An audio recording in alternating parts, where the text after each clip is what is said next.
за нас предизвика навистина едно чувство со кое што жалиме и не сакаме тоа да се повтори. И јас лично истакнав дека председателката на Косово е добре дојдена, како и сите граѓани од Косово.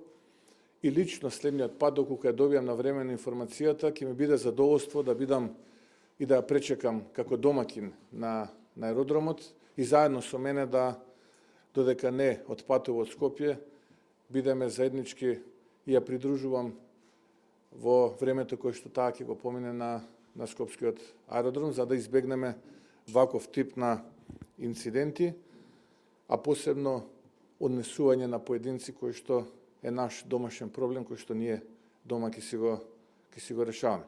Така што уште еднаш сакам да потенцирам дека добрососедските односи се двонасочна улица. Сакаме со Косово да имаме исклучително плодни и искрени добрососедски односи.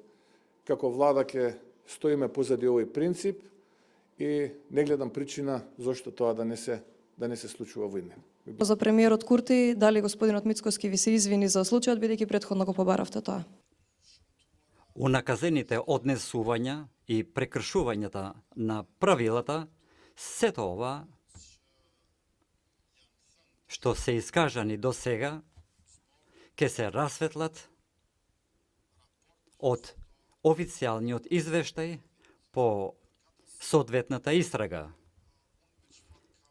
Согласно моите информации и гледајќи ги ставовите на двете министерства за надворешни работи, сум оптимист за иднината дека нема да се повторат вакви ситуации.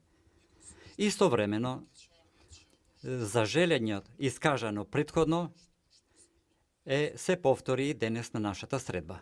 Тоа јас лично кажав и на оваа пресконференција, но и на самиот состанок, а поврзано со соопштението на Министерството за надворешни работи, дека жалиме што се случило овој настан, жалиме што не е прв, што е трет, и што повеќе од 3000 имаме VIP напуштање на овој аеродром, на Скопскиот аеродром во изминативе година дена, а се случиле овие 3 инциденти.